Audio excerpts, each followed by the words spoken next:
Hi అండి అందరికీ. నేను మీ కుకింగ్ విత్ హిమ. ఈరోజు వీడియోలో వచ్చేసి పిల్లలు ఎంతో ఇష్టపడే టమాటో రైస్ చేస్తున్నానండి. లంచ్ బాక్స్లోకైనా ఈవినింగ్ టైంలోనైనా వేడివేడిగా అలా తింటూ ఉంటే ఆ టేస్టే వేరే లెవెల్ అనుకోవచ్చు. సో ప్రాసెస్లోకి వెళ్ళిపోదాం రండి. నచ్చినట్టయితే ఒకసారి ట్రై చేయండి. ముందుగా ఆయిల్ తీసేసుకుంటున్నానండి. ఆయిల్ వచ్చేసి మనం రైస్ క్వాంటిటీకి సరిపడా ఆయిల్ తీసేసుకోండి. ఆయిల్ హీట్ అయిన తర్వాత అందులోనే 1/2 టేబుల్ స్పూన్ వరకు జీలకర్ర, 1/2 టేబుల్ స్పూన్ వరకు ఆవాలు యాడ్ చేస్తున్నాను. రైస్ని బట్టి కూడా జీలకర్ర ఆవాలు యాడ్ చేసుకోండి. ఇంతే క్వాంటిటీ అనేసి ఏం చెప్పట్లేదు నేను. సో హీట్ అయిన తర్వాత అందులోనే ఒక 2 లవంగాలు, 2 ఇలాచీలు, ఒక చెక్క, అలానే బగహార ఆకు కూడా యాడ్ చేస్తున్నానండి. సో అవన్నీ టోటల్ ఫ్రై అయిన తర్వాత టమాటా ప్యూరీ యాడ్ చేస్తున్నాను. ఇందులో టమాటోస్ వచ్చేసి నేను రైస్కి తగ్గట్టుగా తీసేసుకున్నానండి. రైస్ మనం తక్కువ క్వాంటిటీ కాబట్టి టమాటో ప్యూరీ కూడా తక్కువ తీసేసుకుంటే అయిపోతుంది. రైస్ క్వాంటిటీ ఎక్కువగా ఉంటే ఎక్కువ తీసేసుకుంటే సరిపోతుందండి. నేను ఒక 3 మెంబర్స్కి సరిపోయేలా తీసేసుకున్నాను. సో దానికి తగ్గట్టు టమాటోస్ తీసేసుకున్నాను. టమాటోస్ వచ్చేసి మీడియం సైజ్వి 4 తీసేసుకున్నాను నేను.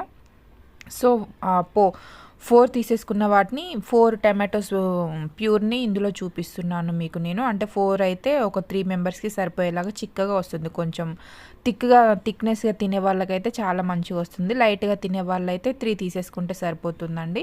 సో టమాటోస్ని కూడా ఈ విధంగా ప్యూరీ యాడ్ చేసిన తర్వాత మంచిగా దాన్ని పచ్చివాసన పోయేంత వరకు, ఆయిల్ పైకి తేలేంత వరకు ఫ్రై చేసేసుకోండి. అందులోనే ఒక 1/2 టేబుల్ స్పూన్ వరకు అల్లం యాడ్ చేస్తున్నాను. అల్లం వచ్చేసి ఎక్కువ తీసేసుకోవట్లేదు. కొంచెం అల్లం వస్తూ ఉంటే తిననీకి అంత ఇష్టపడరు పిల్లలు. సో అందుకనేసి 1/2 టేబుల్ స్పూనే తీసేసుకున్నాను నేను. సో ఇలా అల్లం కూడా యాడ్ చేసిన తర్వాత అల్లము టమాటోస్ టోటల్ కలిపేసేసుకొని గ్యాస్ని మీడియం ఫ్లేమ్లోనే ఉంచేసేయండి. హై ఫ్లేమ్లో ఉంచినా కూడా టోటల్ మాడిపోతుంది. మీడియం ఫ్లేమ్లో ఉంచేసి చూడండి. ఇప్పుడు అందులోనే కరివేపాకు యాడ్ చేస్తున్నాను. కరివేపాకు క్వాంటిటీ కాస్త ఎక్కువగా తీసేసుకోండి. తింటూ ఉంటే ఆ ఫ్లేవర్ అనేది తెలుస్తూ ఉంటుంది మనకి. సో అందుకనేసి ఇక్కడ కరివేపాకు కాకుండా మీరు పుదీనా కూడా యాడ్ చేసుకోవచ్చు అండి. నా దగ్గర పుదీనా అవైలబుల్గా లేదు. సో అందుకనేసి నేను పుదీనా యాడ్ చేయట్లేదు. మీకు నచ్చినట్టయితే ఇందులోనే టమాటోస్లోనే పుదీనా కూడా యాడ్ చేసుకోవచ్చు. సో ఈ విధంగా కరివేపాకుని కూడా పచ్చివాసన పోయేంత వరకు ఆయిల్లో ఫ్రై చేసేసుకోండి. పుదీనాని కూడా పచ్చివాసన పోయేంత వరకు ఒకవేళ యాడ్ చేస్తే పుదీనాను కూడా పచ్చివాసన పోయేంత వరకు వేంపేసేయండి. వేంపేసిన తర్వాత ఇందులోనే మనం ఎంత రైస్ తీసేసుకుంటున్నామో అంత రైస్కి సరిపడా సాల్ట్ కూడా ఇందులోనే యాడ్ చేసేయండి. సాల్ట్ వేయడం వల్ల టమాటో అనేది కలర్ పోకుండా ఉంటుంది, రెడ్డిష్గా వస్తుంది కలర్ అనేది. సో అందుకనేసి సాల్ట్ ఇందులోనే యాడ్ చేస్తున్నాను.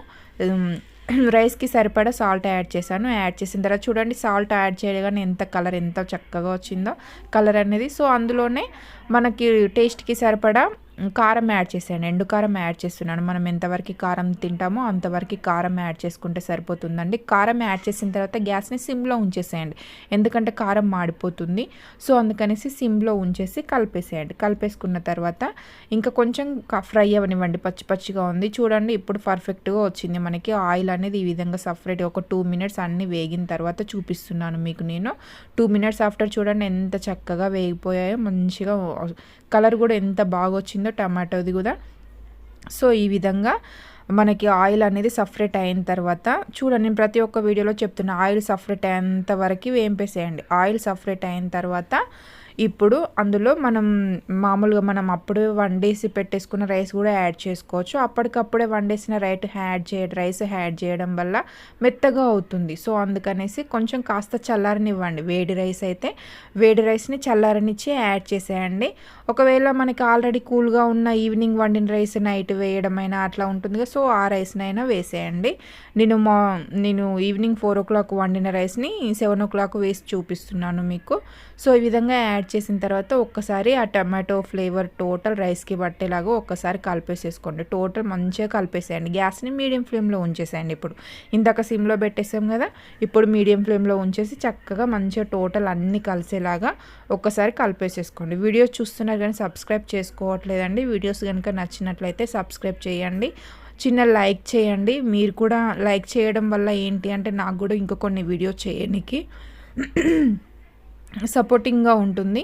సో అందుకనేసి ఇలా కలిపేసిన తర్వాత మూత పెట్టేసేయండి. మీడియం ఫ్లేమ్లో ఉంచేసి ఒక 2 మినిట్స్ ఆఫ్టర్ ఓపెన్ చేసి చూపిస్తున్నాను. 2 మినిట్స్ ఆఫ్టర్ చూడండి, ఇంకాస్త రైస్ అనేది హీట్ అవ్వాలి. రైస్ ఎంత హీట్ అయితే అంత టేస్టీగా వస్తుందండి. అడుగు మాడకుండా చూసుకోండి. సో అందుకనేసి గ్యాస్ని మీకు ఒకవేళ ఆ రైస్ మాడుతుంది అనుకుంటే గ్యాస్లో సిమ్లో పెట్టేసేయండి. ఒకవేళ లేదు బాగానే ఉందనుకుంటే గ్యాస్ని మీడియం ఫ్లేమ్లో ఉంచేసేయండి. నేను మీడియం ఫ్లేమ్లోనే ఉంచేసి చూపిస్తున్నాను మీకు. ఇంకా రైస్ కాస్త హీట్ కావాలండి. ఇప్పుడు మళ్ళీ ఒకసారి మూత పెట్టేసేయండి. మూత పెట్టేసి మళ్ళీ ఒక 2 మినిట్స్ మంచిగా హీట్ అవ్వనివ్వండి. 2 మినిట్స్ ఆఫ్టర్ చూడండి లైట్గా ఎట్లా పొగలు వస్తున్నాయో రైస్లో నుంచి. ఇప్పుడు రైస్ అనేది కాస్త హీట్ అయింది. మళ్ళీ ఒకసారి కలిపేసేసుకోండి. నాకు అడుగు మాడినట్టు అనిపిస్తుందండి. సో అందుకనేసి నేను గ్యాస్ని సిమ్లో పెట్టేశాను. సిమ్లో పెట్టేసి చూపిస్తున్నాను. చూడండి ఎంచక్క ఎంత మంచిగా కలిసిపోయిందో. మనం వేసిన రైస్ టమాటో అనేది ఎంత చూస్తూ ఉంటే ఎంత కలర్ఫుల్గా ఉందో. ఈ టైంలో మీకు కొత్తిమీర పైకి వెళ్ళి కొత్తిమీర గార్నిష్ చేయాలనుకుంటే కొత్తిమీర కూడా యాడ్ చేసేయండి మీ దగ్గర ఉంటే. నా దగ్గర కొత్తిమీర లేదు, సో అందుకనేసి నేను వేయలేదు. చూడండి ఎంత చక్కగా వచ్చిందో ఈ టొమాటో రైస్ అనేది.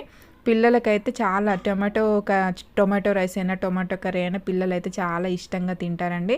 చూడండి ఈ వీడియో కనుక మీకు నచ్చినట్లయితే ప్లీజ్ సబ్స్క్రైబ్ చేసుకోండి. ఎంత సింపుల్గా ఎంత ఈజీగా వచ్చేసిందో టమాటో రైస్ అనేది. Thank you for watching.